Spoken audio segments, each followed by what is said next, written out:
Hello, hello. Attention, ladies and gentlemen. I think now we are good. On a scale from 0 to 10, please, how is my audio? Mainly my audio.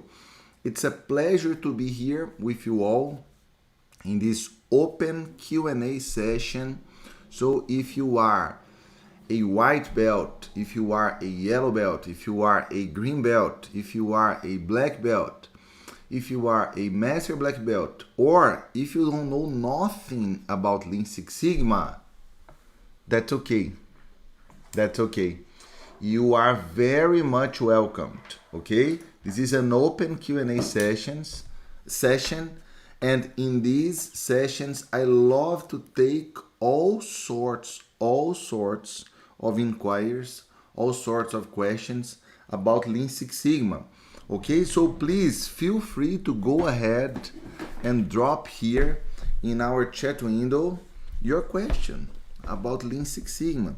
Just be prepared because sometimes we have kind of more technical questions. Sometimes we have super simple questions, and that's okay. That's okay.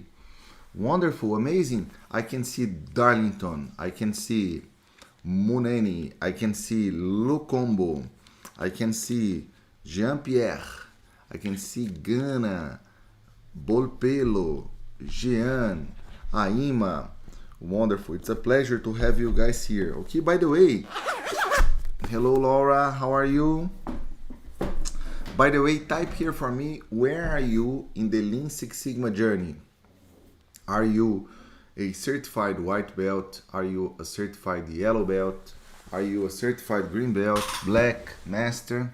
Where are you? Hello, Enahoro, Karen, Cedric.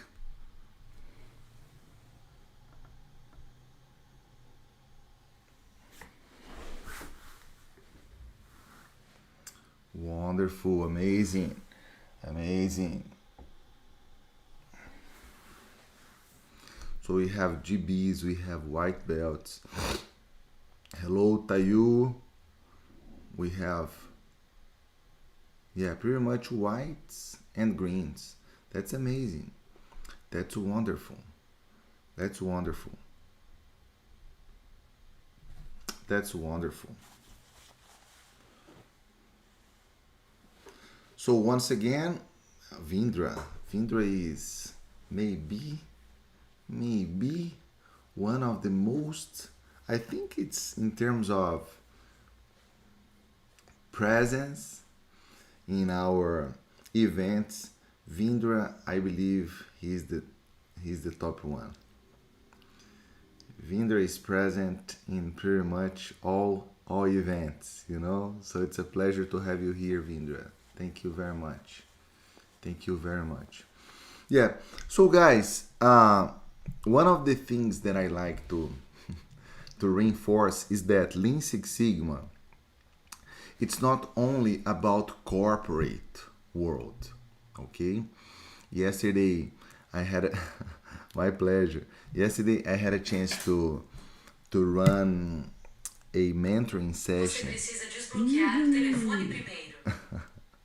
A mentoring session with my black belt students, and we were talking about being an independent consultant. Yeah, because many times Lean Six Sigma is associated to corporate world only, let's say, but it's very important to highlight, to reinforce that yes, you can become an independent consultant. I do have, and this is, let's say, very biased, it's just my opinion. Yeah, I do have a strong opinion that SMEs, small and medium enterprises, this is maybe the richest niche in terms of OPEX opportunities for operational excellence in general, for, you know, Lean Six Sigma, for PDCA, for simple continuous improvement methods, small and medium enterprise, like local businesses, because the amount of opportunities in like local restaurants or local pharmacies or gas station, the amount of opportunities is just insane. It's just insane. And many times the owners of these small and medium enterprise, they have never heard about waste. What's waste? You know, they have never heard about variation, the importance of reducing variation. So with very simple things, you can make a lot. You can promote, significant positive impact in this environment, small and medium enterprise.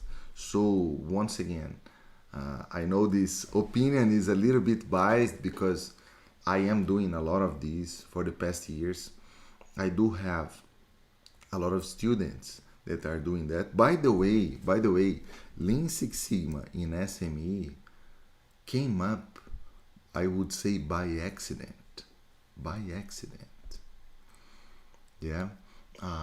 In 2016, I was delivering a black belt course here in my city, in Itajubá, and two students, Davi and Bruno, they started applying in small businesses here in my city. And then right now, 2016, 7 years later, they have their own consultancy company. So they are doing this for living.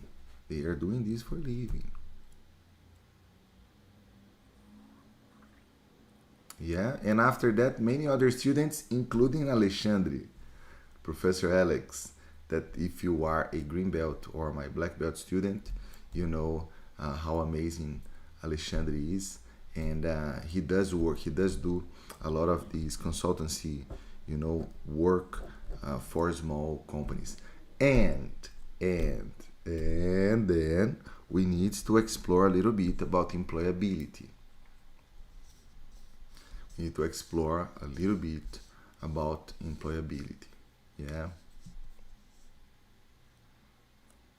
Because you guys tell me, in terms of risk management, would you prefer to have one company that pays you $100,000 per year? Yeah. Or 20 smaller companies that all of them in total pay you $5,000 a year. Which one? Situation 1 or situation 2? In terms of risk management, would you prefer one company, multinational, respected organization, that pays you $100,000 per year? Or would you prefer to have 20 smaller, contracts, or 20 contracts with smaller companies, and each contract you are making $5,000 per year? In terms of risk management, it's definitely second option, because you are not putting all the eggs in the same basket. Yeah, the same basket. Yeah. So again, I am not saying that you need to go to HR and ask to leave the company where you are working for right now. Please don't do that. Don't do that. But keep in mind that is possible. It is very much possible to develop a career as an independent consultant, using Lean Six Sigma. Yeah. By the way, if there is any independent consultant here, can you please type here for me if you feel comfortable? If you are C, corporate, type C, And if you are an independent consultant, type I. I. Type here for me in our chat window. If you are in corporate, if you are like a full-time employee, if you are working for a company, or if you have a full-time, a full-time, not a full-time job, because you can have a full-time job as an independent consultant. Type here C if you are in corporate. Wonderful. Yes, that's normal. The vast majority, or in this case, 100% in corporate. If I can ask you, type me if you feel in your heart that at some point you will become an independent consultant, or if you have the desire to become an independent consultant. Type me if you feel comfortable. Okay?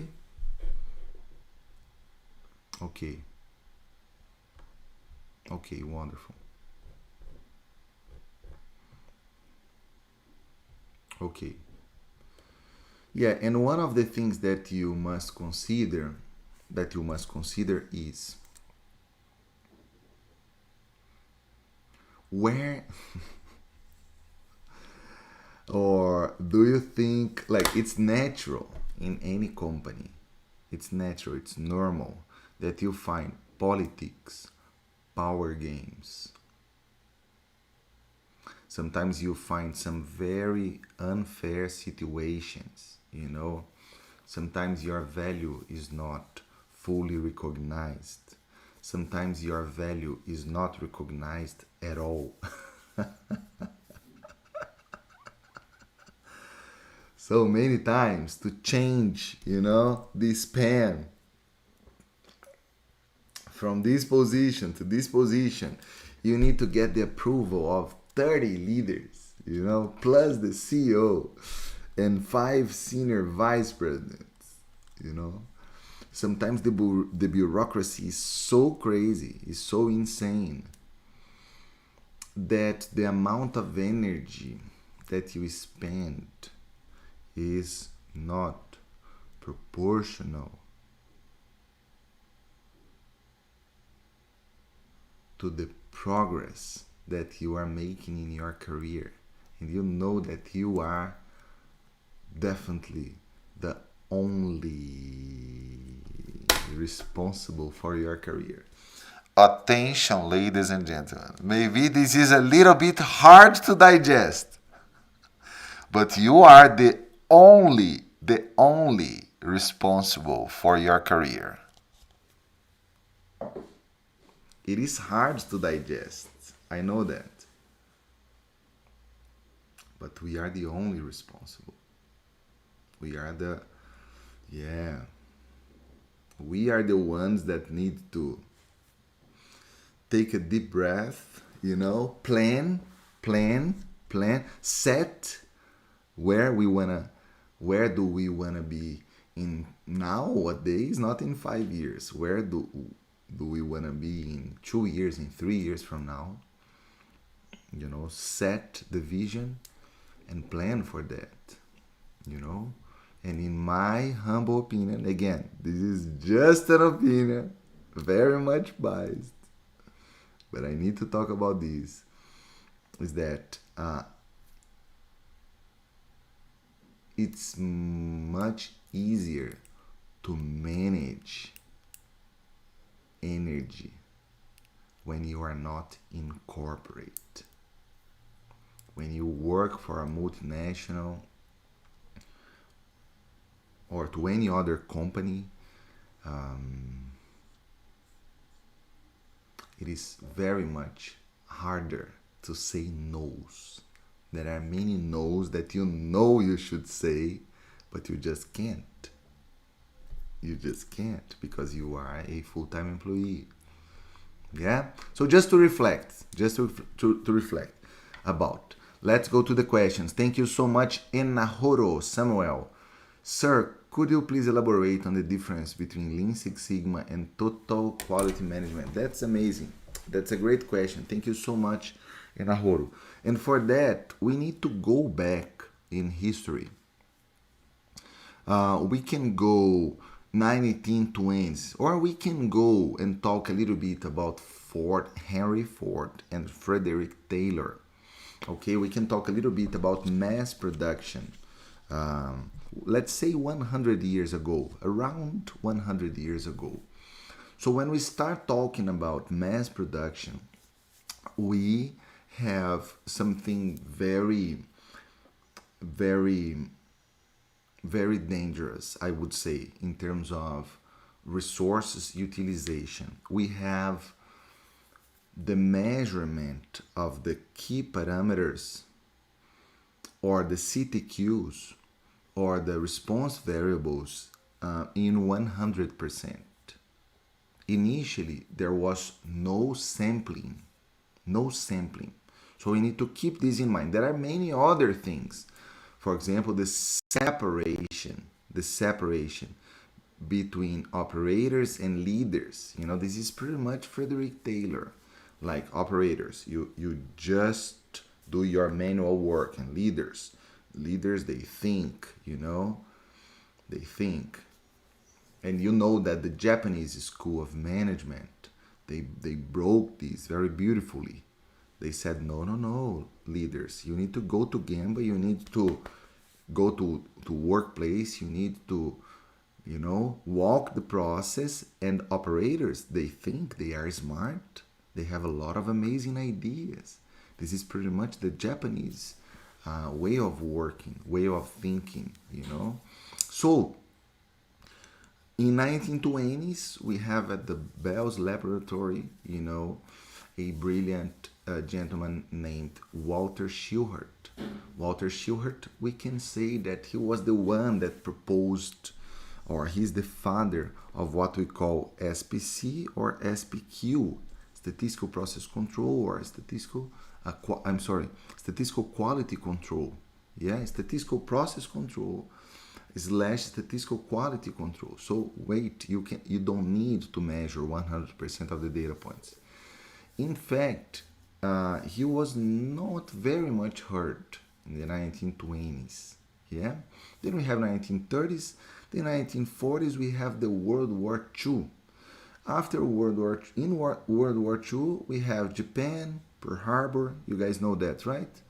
And then after Pearl Harbor, United States, Pearl Harbor attack. Then United States reacted back, and then we have Hiroshima and Nagasaki. Yeah, very, very terrible and sad episodes in our history. Yeah, and many people say that after these two bombs in Hiroshima and Nagasaki, the World War II came to an end. Yeah. Maybe we can argue that, ironically, two American gurus, they were sent to Japan. Yeah, to Japan. Joseph Juran and Edwards Deming. And then let's say, and then now we are at 1950s, right? Joseph Juran and Edwards Deming there in Japan. And they did an amazing job. 20, 30 years later, not only because of Juran and Deming, Japan was kind of in a very well-respected position in terms of quality, mainly in the electronics sector. And then they started studying, you know, the reasons why Japan was doing so amazingly. And again, there is some controversies in this history. Okay, the story that I am telling here is pretty much the story that you will find, for example, in the ASQ handbooks. Yeah, and I would say in the vast majority of the literature related to quality management in general. So 1970s, 1980s, the United States started studying, investigating why Japan was doing so amazingly. Yeah, and then, among other things, they already knew about the TQC, Total Quality Control, Japan, Total Quality Control. Then we can talk about many other different industries, obviously including Toyota. And then the United States proposed a kind of American TQC. It's an American TQC. That is the TQM. Many Americans don't like the like the story, told like this, but that's definitely what the vast majority of the literature points. TQM, Total Quality Management, as an American version of the TQC, of the Total Quality Control. And what's the main objective? And what is inside TQM in simple words? Yeah, we can talk about ISO and everything, but I would simplify this conversation talking about three things, okay? So, Enahoro, you can have in your heart three things: SOPs, training, and audit. I'll say that again. A very simple way, this is a very simplistic way to have total quality management or quality management systems in your heart. It's pretty much three pillars: SOPs, standard operating procedures, or simply procedures. Okay, how do I bake a cheese bread? How do I bake a Brazilian cheese bread? Okay, so I need to take the flour, egg, water, cheese, mix them up, prepare the doughs, and then place in the oven, bake, take them out. There's a procedure, including the 6 M's, yeah? Everything related to manpower, to material, to machine, the method itself, measurement, and mother nature, environment. After you write down your SOPs, you need to train people, but training with love. It is hard to find that. So in order to have, what they call, it's pretty much the concept of standardization, After you have written your SOP, train people, but train with love. It's not like on the job. It's not like read this SOP and try to do your best. No. Training with love, with maximum love. You need to have an educator. You need to find an educator, someone that loves to teach. And after you train, theoretically and practically, you need to audit. You need to check. You need to check if the person is adherent to the SOP, And my friend, I have to tell you, if you do this with excellence, many problems will go away. If you write down SOPs, train people and audit, SOP training audit, SOP training audit, SOP training audit. What they call BAU, business as usual, like day-to-day work, you will see a difference in terms of performance that is significant. But you will still have problems. Few problems will still remain. What kind of problems? Systemic problems, chronic problems, structural problems. Problems that we don't know the causes. Problems that were not solved with SOP training and audit.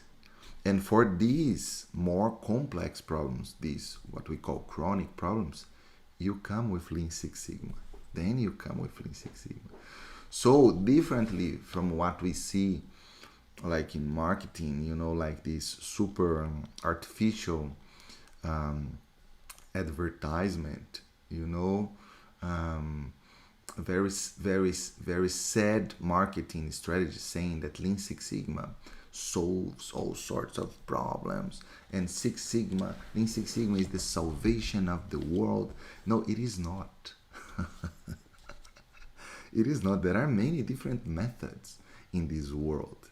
Lean Six Sigma, as I say at the very beginning of White Belt, is a method focused to solve chronic problems.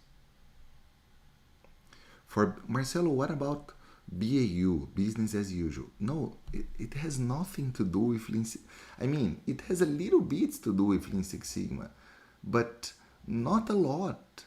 If you want to properly, manage your BAU, business as usual, it's not the make.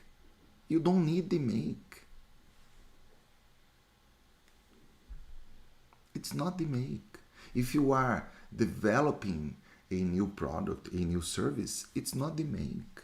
It's not the make. It's a technique for product development. It's a QFD. It's designed for Six Sigma, IDDOV, DMADIV. It's another conversation. Yeah. And then you have Six Sigma from the 1980s, Motorola. You have Lean, that it's a little bit harder to associate to a certain, date, because you can go back to Japan, and but you can argue that Lean was created, the expression, the method. Many Lean experts don't like to say that Lean is a method. They prefer to say that Lean is a philosophy, but we can associate to the book, The Machine That Changed the World. Yeah. James Womack, and then we can go back to 1980s, 90s, yeah. And Lean Six Sigma, when we put Lean with Six Sigma, this is from 2001, yeah. It's a work named Leaning into Six Sigma, so we can say that, let's say officially, Lean Six Sigma was created in 2001. And it's very strong nowadays. Yeah, very strong. Very strong. So I would definitely say that Lean Six Sigma is not an evolution of TQM. It is not. It is not. In my point of view, Lean Six Sigma is not an evolution of TQM. We still need a lot of, principles associated to TQM. Yeah, and TQM is much more connected to how to manage your day-to-day activities, your BAU, business as usual, and Lean Six Sigma, it's a laser-focused tool. Lean Six Sigma is for some very specific applications. Again, when we have chronic problems. Marcelo, where can we find chronic problems? Anywhere. And normally, very few people know how to solve chronic problems. Very few people. And so if we are talking about a problem that we can find everywhere, and very few people know how to solve these kind of problems, we are talking about you becoming more relevant. Yeah? More rare and relevant. And Ahoro, please let me know if that makes sense. Darlington, so exciting, running there. Yes, absolutely, Darlington. But now, let me take another question from David, the call. Professor, no, guys, I will not take questions about registration process if you used like debit card, credit cards. Let me tell you guys something. All the payment process is outsourced. This is fully outsourced, okay, to a company named Hotmart. So I can be your teacher. I am your teacher. I am your mentor. I am your educator, Unfortunately, I am not an expert in finance nor in payment gateways. We have a partner, a company named Hotmart, and they process these international transactions. My company is in Brazil, and we have students in more than 100 countries, So they operate, if I am not wrong, with PayPal, and credit cards only. Okay, so unfortunately I cannot help you guys if you used, a credit card that um, was not working, or if you used a debit card. Unfortunately, I am ignorant from the very bottom of my heart. I am ignorant on these processes, and that's why we outsourced. Yeah, that's why we outsourced. What I can say for sure is that um, very few people complain about that. Very few people. Very few people. So I truly believe that um, I truly believe that the process is somehow working. Somehow working. Yeah. One thing that you guys can be sure is that all the messages that I get in terms of, oh Marcelo, my transaction was refused, I send to Hotmart. You guys can be sure. And I have regular meetings with them. Regular meetings with them. And then what they say is that many times it has to do with the policy in the country. Many times they say that it has to do with a problem with the credit card of the person, and the top cause is trying to use debit card instead of credit card. But again, I still feel not an expert. I am an ignorant in the payment process. Yes, and here for the Q&A, I let's definitely focus on the Lean Six Sigma questions. Okay.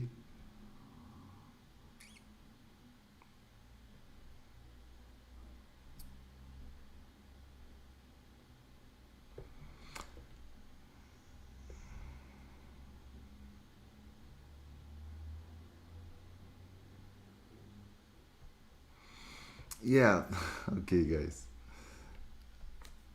There is another question asking about to go cheaper on the black belt. Yeah, so let's talk about that. Let's talk about that. Let's talk about that.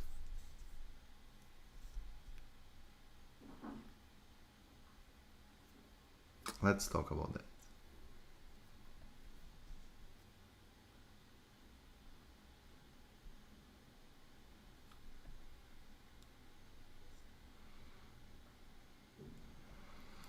Uh, let's talk about green belt, okay? And let me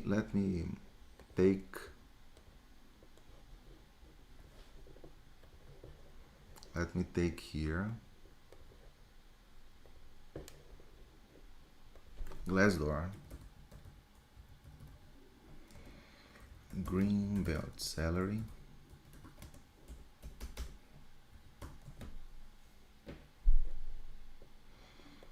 Glassdoor green belt salary.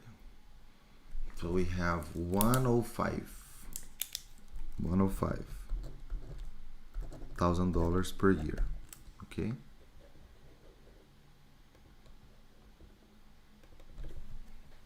Glassdoor black belt.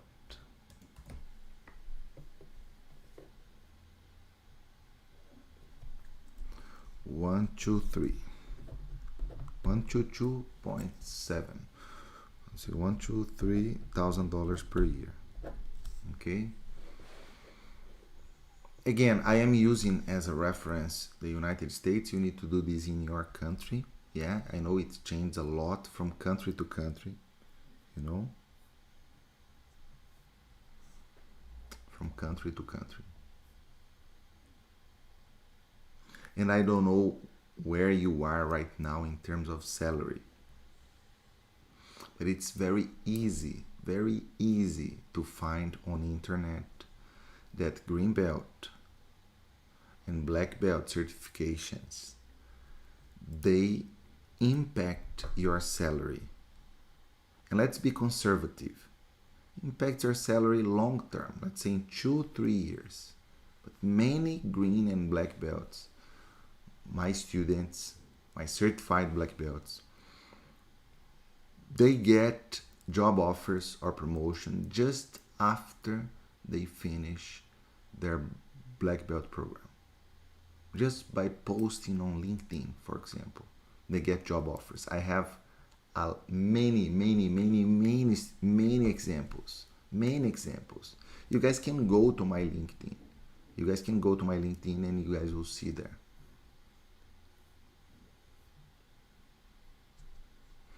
So let's be very conservative. Very conservative.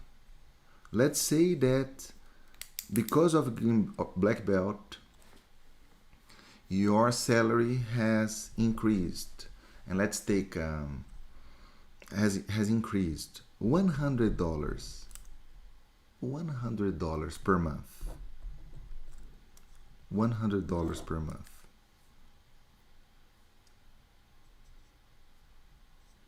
It's an easy math. It's a very easy math. Very easy math.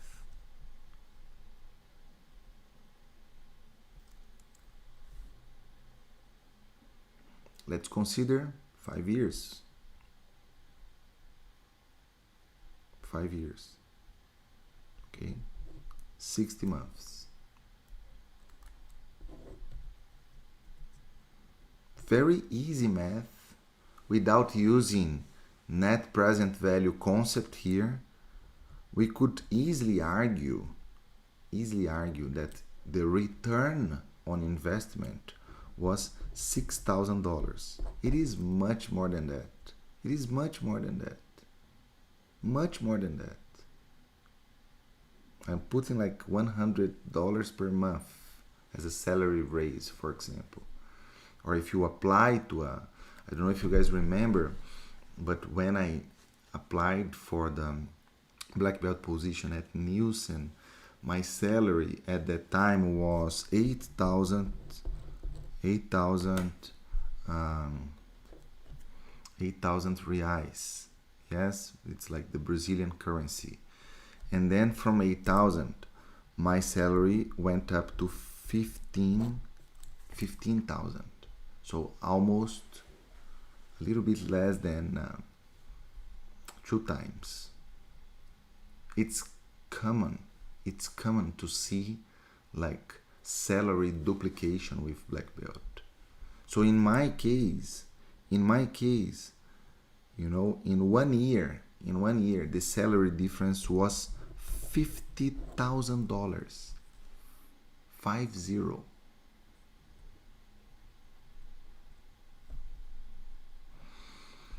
And so I ask you right now, our black belt certification program is 1,300 US dollars for 20 live sessions with me, 5 mentoring sessions with me, plus recorded content for 1 year, plus mini tab, plus, I mean, I ask you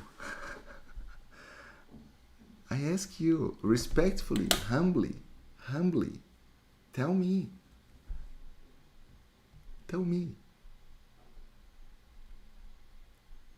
if this is expensive or not. And what it's sometimes, and again, with love, I'm just saying this with love. It's interesting that many people will decide not investing 1,300 on a certification that has a very high potential to change your life forever.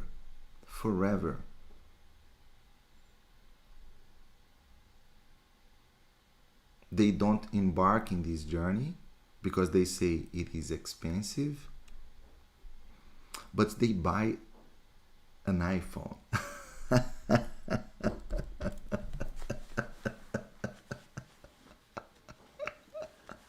The newest iPhone. I am not against iPhone. I love Apple. I am an Apple person, you know.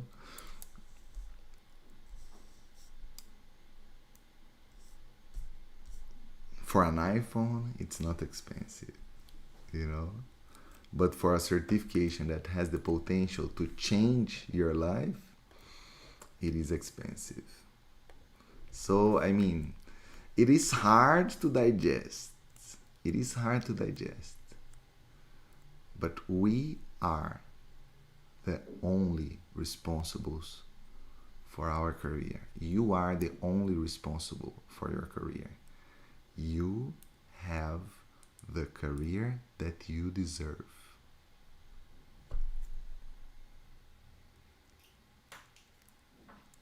I have the career that I deserve. You have the career that you deserve. Each of us, we have the careers that we deserve.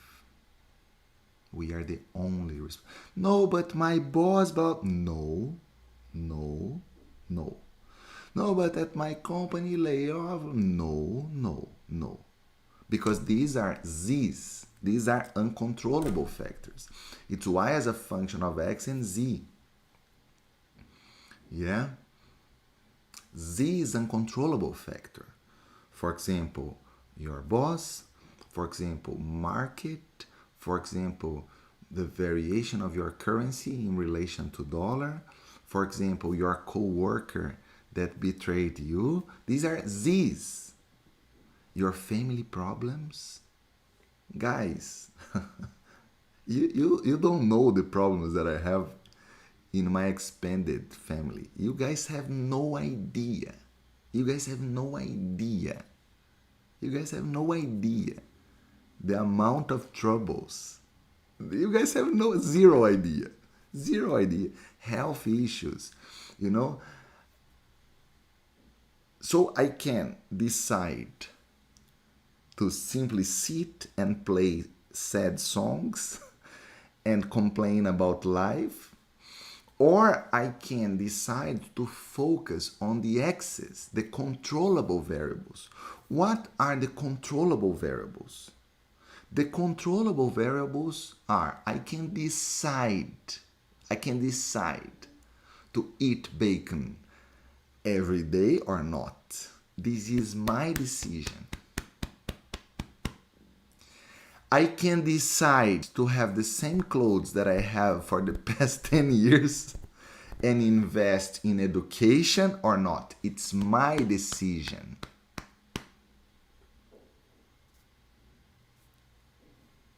I can decide in going to the gym, doing a little bit of exercise every day, or staying at the couch watching Netflix all day long. It's my decision. It's my decision.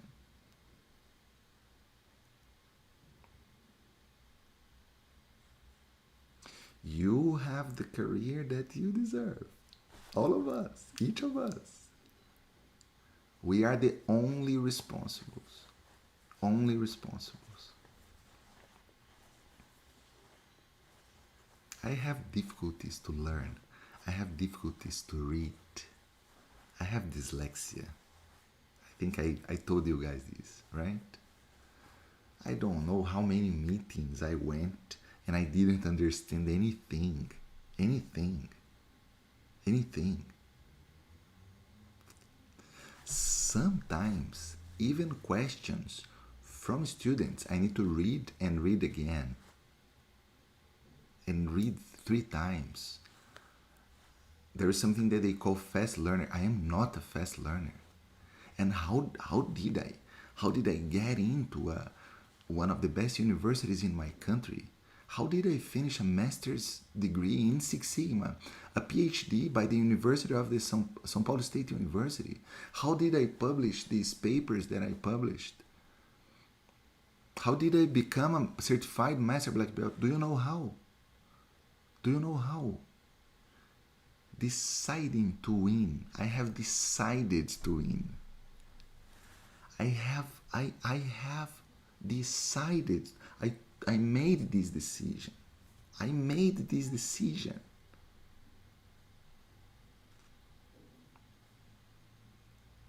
And then I study, and I read again, I read 3 times, and I go online and I search and I go on YouTube, because when I listen, for me it works better, you know?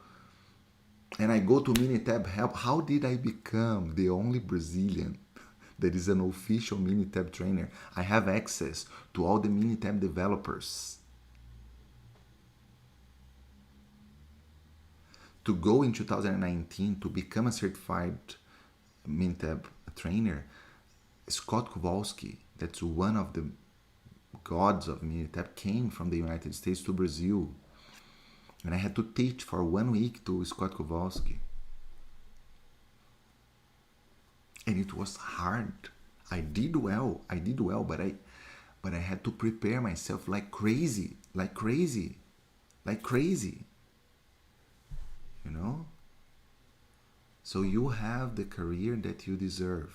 Each of us, we have the careers that we deserve. And it's up to us. It's up to us if we will start, complaining, and it's too much. Because normally people that complain about price, they complain about time of study, they complain about Minitab access, they complain about the times of the Q&A sessions. So maybe this is simply not for you, to be very honest. Maybe this is simply not for you. And that's why I love to have the mechanics that we have nowadays. I love doing that. I have stopped taking company contracts. I don't know if you guys know that. I don't take companies anymore. If there is a multinational that wants to buy 100 green belts, I don't sell. I say, go to this competitor. From the bottom of my heart, I have emails to prove this. I tell them, go to this competitor, or this, or this, or this.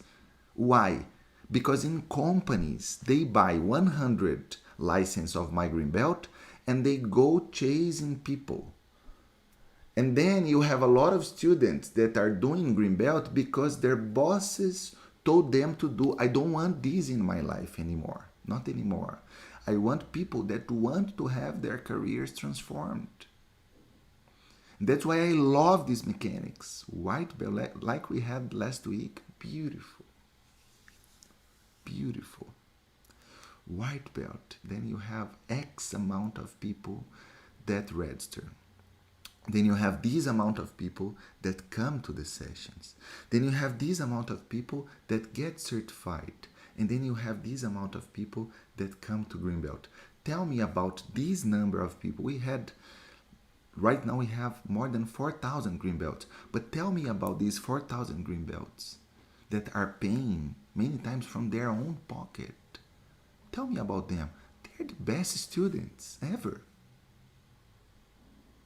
Because there is a very high probability that they came to my session because they really want to have their careers transformed. It's not because their bosses are asking them to do that, you know? So again, guys, reflect about the questions that you are making. I come here on an open Q&A session to ask questions about Lean Six Sigma, and I get questions about give me discount in the black belt. Seriously, guys. Seriously.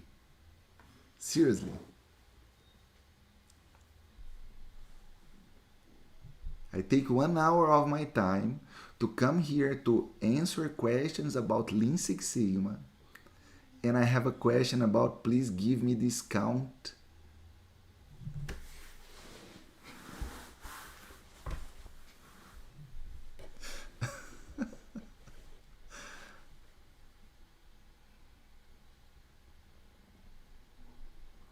Don't do that. Don't do that. Don't do that. Please. Don't do that. Okay.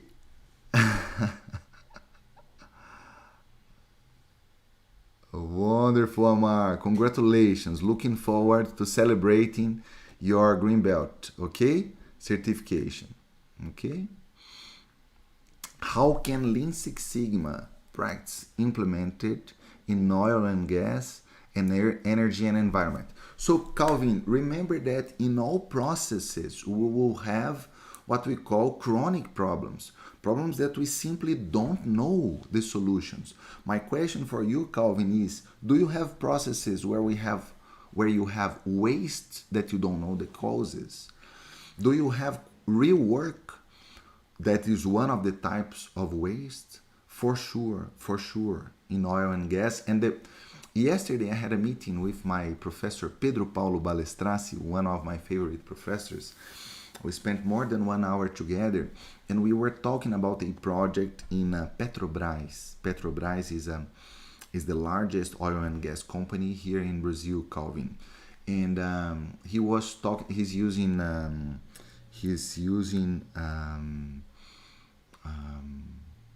neural networks, yeah, to optimize processes there, more related to the impact to the environment, waste of just discharging, materials that can harm, the environment. And he was saying that the project is so beautiful because like minor improvements represent a huge financial impact, so there is definitely opportunities for that. Okay, how effective is Kanban card in manufacturing? Thank you, Anahoro. So Anahoro, you need to be careful Kanban in constantly evaluating if the parameters of your Kanban are okay, if they are okay, because it's very easy to have like discontinuation in the production flow because the parameterization of the Kanban cards are not there. Okay, so please be very careful with that. That's my recommendation for you. Can Lean Six Sigma address structural problems in an organization or misaligned vision? Structural problems. Yes, Lean Six Sigma is definitely for structural problems. Okay. Is it possible for a product to be within customer specifications and process not stable? Yeah. And Ahoro, I will say something here. By the nature of your questions. Enahoro Samuel.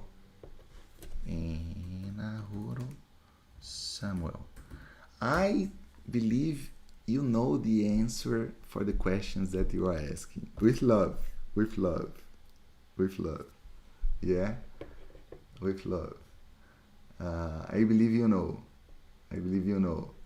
Yeah? So yes, it is possible. And the reason I am saying this is because I can see that the terminologies that you are using in your questions are advanced terminologies. So you know what you are talking about, and I think you know the answer. But let's go there. Yes, it is possible to operate within customer specifications, and your process is not stable. You have 4 possibilities. You can have stable process and capable process, not stable process and capable process, not stable and not capable, and you can have not stable and capable. Yeah, it is possible.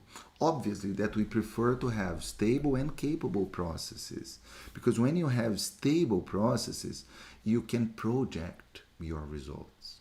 Okay? Great question.